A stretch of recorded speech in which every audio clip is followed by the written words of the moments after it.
Hey guys, and welcome to another episode here at Brado Art. And my name is Ben, and today we're going to focus on learning portraiture, I guess. And we're going to start with the man Mark Hamill himself as Luke Skywalker.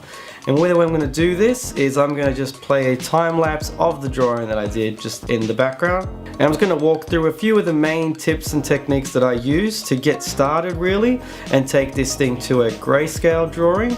And then I'll also break this down into a colored version in the next video.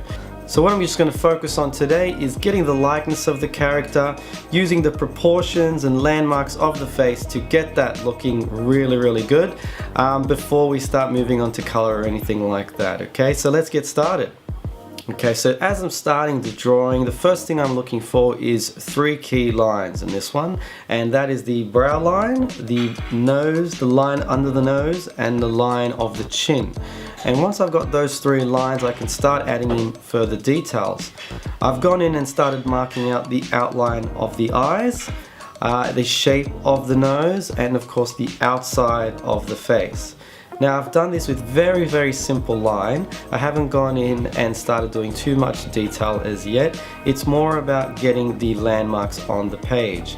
And what I'll do is I'll show you the quick demonstration of how I'm doing that on the actual reference image itself. Okay, so we can see on the image here of Luke that I'm using as reference that these are the key lines I'm looking for. I'm looking to find the diagonal line of the brow. I'm looking for the location of the nose line, just the line just under the nose there. I'm also looking for the chin line, which chin would be somewhere about there. And we draw a line straight there. In between that we'll see they have the line of the mouth, and these lines are all diagonal as such. And this is important because this gives us the angle of the face, okay? The next key line that I'll be looking for is the bridge of the nose. So we have another straight line there that I'd be marking out. And then I'd also look for now the lines of the side of the face. Now depending on the reference image, I might actually start with the outside, but with this one, because the detail is all in the actual area of the face, I've started with just the brow, nose and chin line. If we had a little more of his head in view, I'd also put the hairline as well. Okay, so I'll see here that we have this indent here near the eye socket, and we have a similar line in the same diagonal happening here with his cheek. Okay, and then I could see here the line of the side, just the eye here, and we have another line which almost goes directly vertical straight there. So now using these lines, I'm able to plot areas on the actual canvas and continue. So the main thing we'd be looking for next is the shapes on the image, okay? So shapes make it very easy to find relationships of things on the face, especially when you're translating it onto the canvas. So what I would look for is strong lines like here where we have the line of the eyebrow down to the ridge of the eye, and I'll use that line there to then give me the placement of the eye itself. A quick tip on terms of using these lines, because we're just translating it over, it can sometimes be a little bit hard to get that exact diagonal. So the one way that I use sometimes is I treat the lines as a clock face in a way. So I'd look at that line and say, okay, this line here between the brow and the eye is almost at what? That'd be like a 4:30 on like an analog clock. So using that in mind, I can then easily translate that onto the page. And we're just doing estimates here. It doesn't have to be right on. We're just trying to get as close as possible, okay? So using that diagonal line, I can then also see there's a line here of the eyes itself, another diagonal. So we'll place that diagonal line there. And you can see that that parallel to the eye gives us a few landmarks to work with. So I'd use this as a simple shape using just three lines here to mark the top of the eye and just two lines for the bottom. Okay, you can see a very simple shape, and we have there the shape of the eye, okay? And that's very important. We'll do the same on the other side. So again, 3 lines on the top, 2 on the bottom. And it's very important that you keep these lines simple. There's no need to go into detail as yet. We're just trying to get the shape of the eye. Now, one thing that you should always keep in mind when doing portraiture is the likeness of the picture or the character. It's all in the eyes and the mouth as the two main important areas. So the way you're going to focus your time on, that's where you're going to be. So focus on the eye and the mouth of the face, and that'll give you the most of the likeness there. Everything else, of course, is also important, but if you've been working on a drawing for a while and you're seeing that things aren't working, or you're still not seeing the face of the character there, focus on the eye, focus on each of the eyes and the mouth and their relationships, and you'll start to see your image start to work. I've had multiple times where I've worked on a face, a drawing, and I can't seem to get the likeness. I'll show people and like, it's there, it's almost there, but there's something missing, and I'll do like the slightest thing, like just deleting a slight line or changing the angle of one of the lines of the eye, and boom, instantly the likeness is there. So focus on the eyes and the mouth when trying to go for the likeness.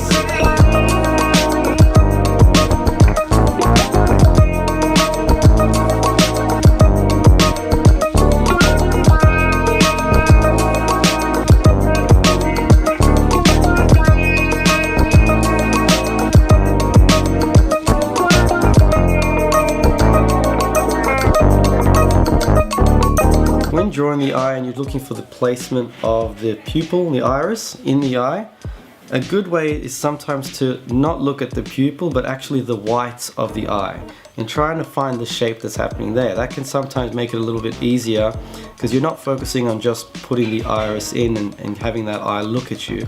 You're looking purely at the shape again.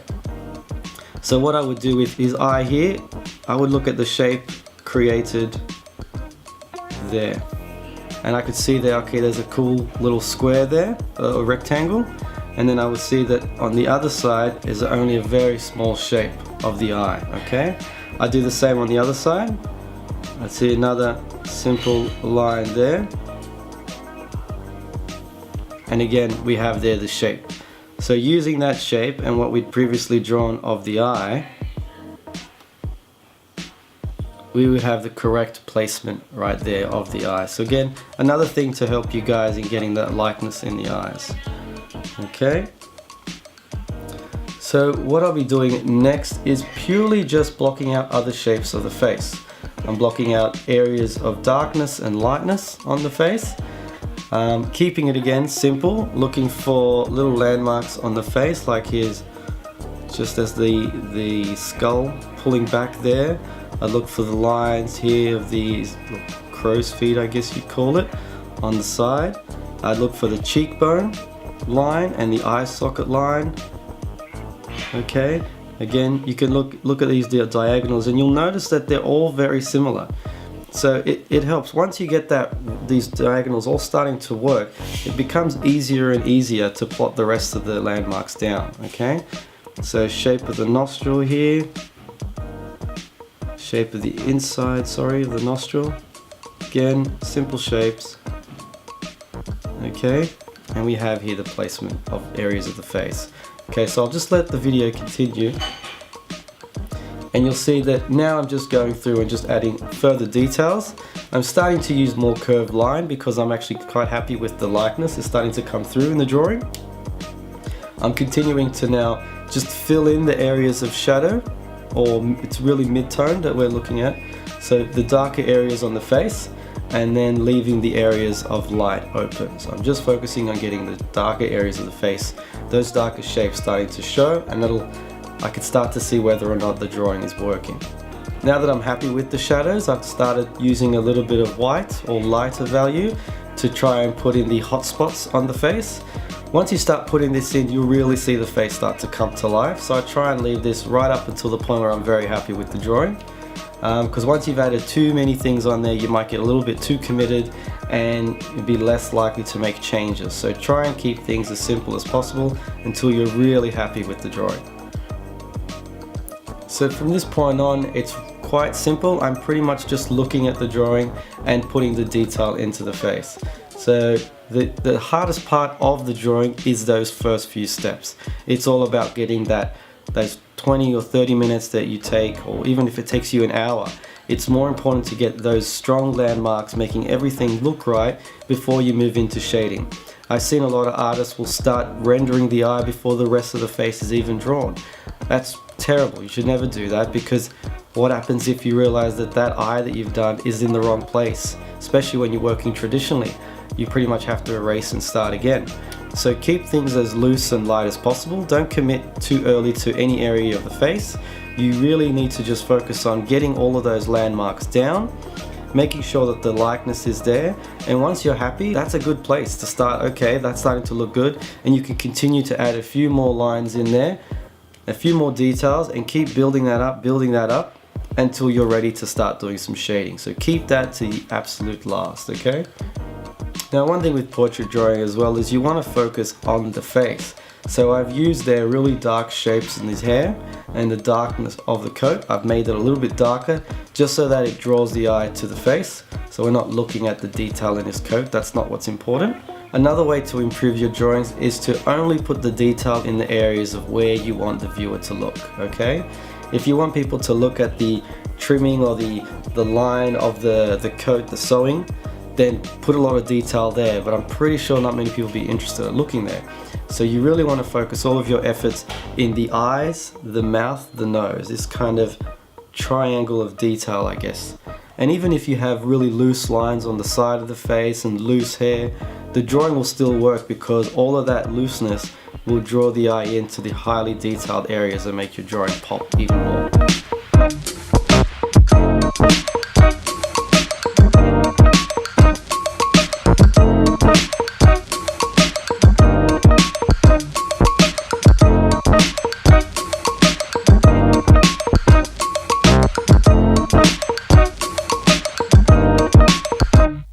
Alright guys, so let's just end it there. I'm hoping that you guys see the importance of finding those landmarks early on in the drawing and using shapes and the relationship between those lines and those shapes in order to get the placement onto your canvas. I will go into more detail in future videos in terms of the way to use the same techniques for the eyes, the nose and the mouth, and the rest of the face all together. And I'll also be breaking down how I normally take a grayscale image to color in digital using a few layer effects, and then obviously putting the final touches in. I hope you guys enjoyed the video. If you have any comments or requests, please leave it in the comment section below, and if you could please like this video, that's of course if you liked it, and hit subscribe if you haven't already, and ring the bell for notifications for my next video. Thank you guys, this has been Brado Art. If you haven't already, go draw something. Bye.